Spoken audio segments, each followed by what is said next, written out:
제가 왜 고주파 기기가 효과가 없다고 말씀을 드리냐면은 예를 들면 보톡스를 맞았는데 계속 맞지 않으면 나중에는 맞기 전보다 더 안 좋아진다 이렇게 생각하고 계신 분들도 있고요. 아주 정확히 말씀드리면 안녕하세요, 배 원장입니다. 오늘은 오랜만에 영상을 찍게 되었는데요. 오늘 베스킨에서는 Q&A 시간을 가져보려고 합니다. 그동안 제가 영상에 달린 댓글들을 보면서 전부 다 리뷰를 했고요. 많은 분들이 좀 공통적으로 궁금해하시는 질문들을 정리해서 답변해 드리는 시간을 갖도록 하겠습니다. 먼저 첫 번째 질문. 고주파 방식 말고 다른 홈케어 기기는 효과가 있나요? 제가 크게 가정용 홈케어 기기를 세 가지로 나눠서 말씀을 드릴게요. 고주파 기기, 초음파 기기, 그 다음에 LED 기기. 이렇게 세 가지 중에서 제가 그나마 효과가 있다고 말씀드릴 수 있는 기기는 LED 기기입니다. 제가 이전에도 LED 기기 영상에 대해서 설명드린 적이 있는데요. 예를 들면은 프라이 같은 경우에 세 가지 파장의 빛이 나와요. 붉은빛, 초록색빛, 파란색빛이 나오는데요. 각각의 빛이 다른 작용을 갖습니다. 예를 들면 붉은빛의 경우에는 피부 재생, 상처 회복을 돕고요. 파란색의 경우에는 여드름 균을 죽여서 여드름을 개선시킬 수가 있고 또 피지샘의 기능을 낮춰서 피지 분비도 낮출 수 있어요. 또 초록색 빛의 경우에는 피부의 톤을 균일하게 만든다든지 이런 일반적인 개선 효과가 있을 수 있습니다. 물론 피부과에서 사용하는 기기와는 광량이 낮아서 효과가 조금 떨어질 수 있지만 꾸준히 사용하게 되면 어느 정도 효과는 거둘 수가 있어요. 피부과에서도 고주파 기기를 사용하는데 가성비 효과로는 괜찮지 않나요? 제가 이전에 고주파 관련 영상을 올리고 정말 많은 분들이 댓글에 질문을 남기셨어요. 그래서 제가 오늘 확실하게 좀 말씀을 드려야 될 것 같아요. 제가 왜 고주파 기기가 효과가 없다고 말씀을 드리냐면은 고주파 기기를 사용해서 예를 들면 뭐 써마지든 올리지오든 덴시티든 이런 기구들을 사용해서 피부 진피층을 데펴야 돼요. 데핀다는 건 온도를 올려서 일정 온도 이상으로 올라갔을 때 진피층에서 콜라겐 재생을 기대해 볼 수 있습니다.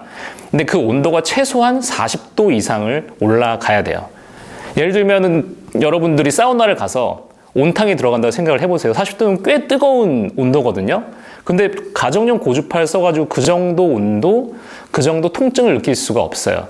즉, 가정용 고주파 기기는 안전성의 이유로 그 정도 온도에 도달할 수 없게 약하게 만들어 놨기 때문에 실제로 콜라겐을 재생시키는 등의 효과를 거두기 어렵다고 제가 말씀을 드리는 거예요. 다음 세 번째 질문. 지방 이식 이후 고주파 기기 사용해도 되나요? 라는 질문인데요.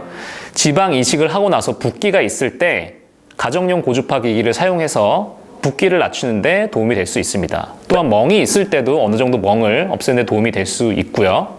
다만 너무 강하게 문질러서 지방 이식한 거에 영향을 주면 안 되겠죠. 그래서 적당한 강도로 사용해 주시면 됩니다. 미간 주름 패치를 하고 있는데 미간 주름에 도움이 되나요? 이거 아주 좋은 질문이에요. 이거 딱 정말 도움이 되는 분이 있습니다.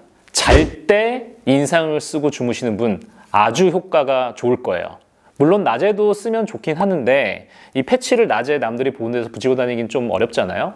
근데 잘 때 인상을 쓰는 거는 예를 들면 잠을 한 8시간 잔다고 생각해 보세요. 잘 때 인상 쓰시는 분들은 아침에 일어났을 때 여기가 푹 파여 있거든요. 그때 만약 미간이 안 접히게 패치를 해준다면 미간 주름이 상당히 예를 들면 24시간 중에 8시간은 미간 못 쓰는 거니까요. 아주 좋은 효과가 있을 겁니다. 분명히 보톡스나 필러를 하고 나서도 유지도 훨씬 더 잘 되실 거예요. 이마 주름은 보톡스를 한 번만 맞아도 되나요? 아니면 꾸준히 맞아야만 효과가 있나요? 이것도 굉장히 중요한 질문이에요. 사실 이마 주름뿐만 아니고 이마 주름, 미간 주름, 눈가 주름, 표정 주름에 다 해당되는 얘기예요. 예를 들면 보톡스를 맞았는데 계속 맞지 않으면 나중에는 맞기 전보다 더 안 좋아진다 이렇게 생각하고 계신 분들도 있고요. 아주 정확히 말씀드리면 표정 주름의 보톡스는 일시적이에요. 사실 한 번 맞고 나서 시간이 오래 지나면 맞기 전하고 거의 똑같이 돌아온다고 보시는 게 맞아요. 왜냐하면 이마 주름 같은 경우에는 표정 근육이 종이를 접게 하는 거랑 똑같거든요. 그래서 일시적으로 종이를 접지 못하게 만들어서 주름이 펴진 것처럼 보이지만 결국엔 3개월 지나면 보톡스 효과는 다 없어지는 거나 마찬가지거든요. 그렇기 때문에 안 접혔던 거를 다시 또 접히게 만들고 그럼 또 다시 안 접히게 만들어야 되잖아요. 그러니까 보톡스는 사실 본인이 정말 그 주름이 신경이 쓰인다고 하면 꾸준히 맞으셔야 돼요. 반신욕이나 사우나, 운동을 하고 나서 피부가 좋아졌다고 느끼는 거는 왜인가요? 이 질문을 진짜 많이 주셨거든요. 제가 이전에 땀으로 노폐물이 나가는 것이 아니다라는 영상을 올렸다가 많은 분들이 정말 밑에 욕을 많이 달아주셔가지고 제가 깜짝 놀랐거든요. 근데 제가 오늘 좀 설명을 좀 자세히 드려야 될 것 같아요. 우선 아주 명료하게 반신욕이나 사우나, 운동을 하고 나서 피부가 좋아질 수 있는 건 맞아요. 근데 그 이유는 뭐 아주 과학적으로 밝혀진 건 사실 없지만 제 생각에는 그다음에 또한 여러 가지 이제 자료들을 찾아봤을 때는 첫 번째 혈액순환이 좋아져서 혈색이 좋아지고 건강해지기 때문에 피부가 좋아지는 거 하나, 그다음에 반신욕이나 사우나 등을 했을 경우에는 일시적으로 보습 효과가 있을 수 있죠.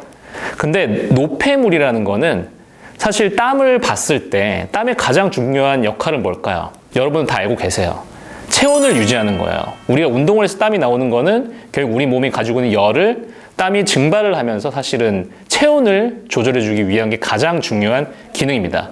사실 노폐물을 없애는 거는 우리 몸의 간이나 콩팥에서 하는 일이에요. 구성 성분을 보면 99%는 물입니다.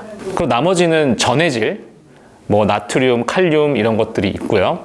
그 나머지 0.3% 미만에서 우리가 노폐물이라고 할 수 있는 뭐 유레아, 암모니아, 뭐 젖산 이런 것들이 진짜 미세한 양이 있어요. 그래서 사실 뭐 사우나든 운동을 해서 피부가 좋아지는 건 맞아요. 저는 피부가 안 좋아진다고 얘기하는 건 아니지만 그 이유가 노폐물이 빠져나간다고 하기에는 좀 말이 안 된다는 거죠. 그래서 제 영상을 보시고 뭐 운동을 하고 피부가 좋아지는 게 아닌데 뭐 운동하지 말라는 얘기냐, 뭐 의사로서 저런 얘기를 하는 것이 양심이 없는 행동이다. 뭔데 저도 운동하는 거 좋아하고요. 저도 운동하고 나면 피부 좋아지는 건 당연히 알고 있습니다. 근데 다만 노폐물과는 상관없다는 말씀을 드리는 거예요. 오해하지 마시기 바랍니다. 사실 필러 회사는 자기들의 필러는 1년, 2년 이후에 없어진다고 이야기를 합니다. 근데